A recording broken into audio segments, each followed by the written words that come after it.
Assalamualaikum warahmatullahi wabarakatuh. Alhamdulillahirrahmanirrahim. Wassalatu wassalamu ala asrafil anbiya wal mursalin Sayyidina wa maulana Muhammadin wa ala alihi wa sahbihi ajma'in. La haula wala quwwata illa billahil aliyyil azim. Amma ba'du. Segala puja-puji syukur kita panjatkan kehadirat Allah Subhanahu wa taala. Salawat serta salam semoga selalu tercurahkan keharibaan arwahum muqaddasah Rasulullah Muhammad sallallahu alaihi wasallam yang senantiasa kita harap syafaatnya dari dunia sampai akhirat. Pemirsa yang dirahmati Allah, kita lanjutkan pemahaman atau definisi tentang ilmu dan pengetahuan. Untuk pertemuan kali ini melanjutkan yang kemarin, yaitu tentang beribadah itu harus pakai ilmu agar bisa sampai ke hadirat Allah dan tidak rusak amaliyah kita. Karena ilmu itu bisa digunakan sebagai pedoman atau bimbingan untuk melakukan segala sesuatu, dan ilmu itu sifatnya objektif dan bisa diterima oleh banyak orang atau banyak kalangan. Sedangkan pengetahuan itu tidak bisa digunakan untuk panduan atau sebagai suatu pedoman untuk menjalankan atau melakukan segala sesuatu, karena pengetahuan itu sifatnya relatif dan dangkal. Karena sifatnya pengetahuan itu masih tergantung kepada individu masing-masing.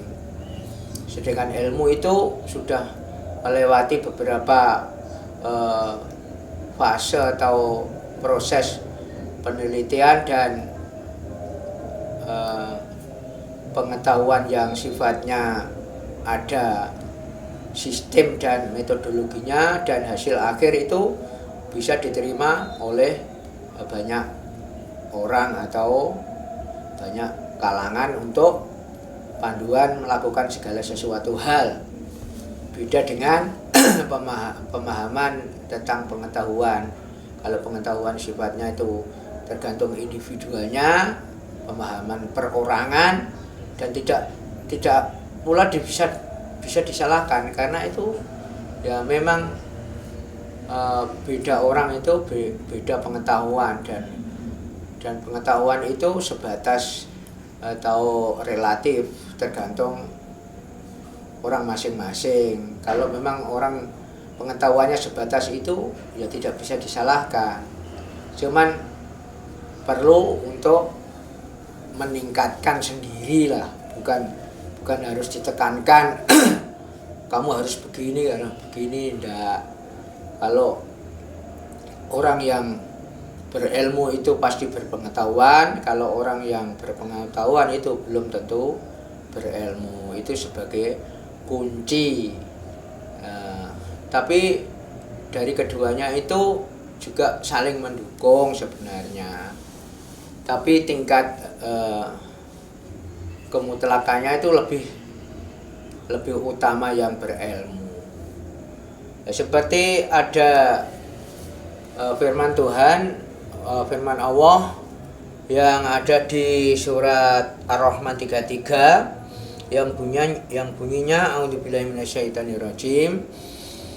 Bismillahirrahmanirrahim. Ya ma'syarul jinni wal insi in istata'tum an tanfudhu min aqtaris samawati wal ardi tanfudhu la tanfudhu illa bisultan. Allah dawuh, hei golongan jin dan manusia, jika kamu sanggup menembus dimensi penjuru langit dan bumi, maka tembuslah. Tapi kamu tidak akan mampu kecuali, lihat di sini, kecuali dengan kekuatan Allah. Kalau orang hanya berpengetahuan, dia mengartikan ayat tersebut sebatas pengetahuan atau textbook yang dibaca. Tapi di sini di ayat terakhir, illa bisulton, kecuali dengan kekuatan Tuhan, kekuatan Allah. Lah bagaimana ini dipahami kalau orang itu tidak menggunakan ilmu, hanya menggunakan pengetahuan? Karena ini ranahnya itu ranah rohani. Manusia itu relatif dan tak ada kekuatan apa-apa, hanya la haula wala quwata illa billah. Maka dari itu, untuk memahami atau menjalankan ibadah sesuai tuntunan Quran dan hadis, itu memang perlu sekali yang namanya ilmu. Maka dari itu, saudaraku yang dirahmati Allah, janganlah kita terlalu terlena dengan apa-apa yang membuat kita lupa dengan apa yang ditugaskan kepada kita. Wa ma khalaqtul jinna wal insa illa liya'budun. Allah tidak menciptakan jin dan manusia kecuali untuk beribadah, dan ibadah itu juga ada tata caranya, ada metodologinya. Seperti ayat yang tadi saya baca di surat Ar-Rahman 33, manusia dan jin itu diperintahkan untuk menembus dimensi lapisan langit dan bumi kalau bisa. Tapi Allah menyatakan kamu tidak akan bisa. Tapi di ayat terakhir, kecuali dengan kekuatan Tuhan. Bagaimana kita bisa mendapatkan kekuatan Tuhan? Di sini loh yang dinyamakan kita meningkatkan keimanan dan ketakwaan kita dengan menggali ilmu, kaidah-kaidah yang ada di dalam ayat tersebut. Itu bagaimana caranya? Nah, seperti yang kemarin saya ulas, Allah menjadikan nur iman dan nur kitab itu, menjadikan roh Quran dan iman itu dijadikan nur iman dan nur kitab, agar supaya bisa digunakan sebagai alat atau kekuatan Tuhan. Nah, di sini loh yang dimaksud ilmu itu. Ada kekuatan Tuhan yang bisa dimanfaatkan oleh hambanya untuk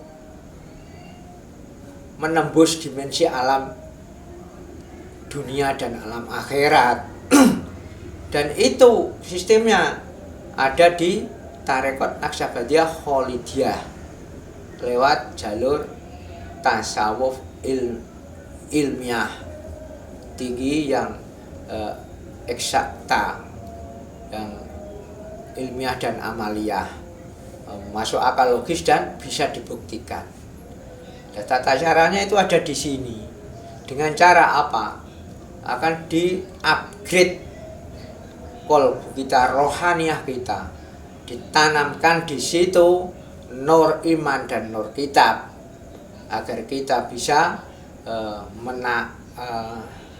melalui dimensi alam dunia untuk menuju ke alam akhirat yang namanya mautu qabla anta maut.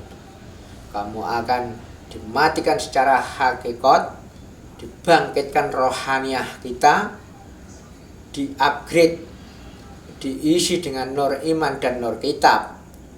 Itu sebagai alat untuk bermunajat ke hadirat Allah. Lah, di sini loh yang perlu kita pahami dan kita gali keilmuannya. Dan di sini itu bukan sekedar hanya omong-omong biasa, tapi di sini bisa dipraktekkan, bisa dibuktikan. Kalau hanya diomong secara zahiriyah, memang sulit, tidak akan menjangkau, karena di sini ilmunya ilmu rohani. dan itu ada sistem, ada metodologinya.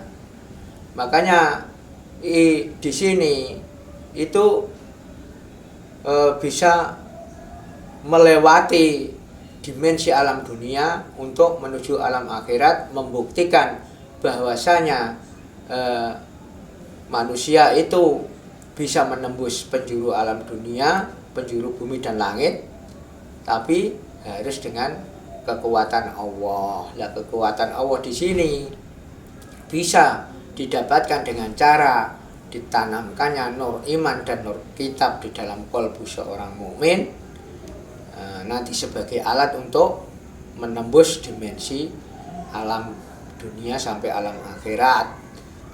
Disitulah bedanya kalau kita ketemu guru wali mursyid yang waris mutlak.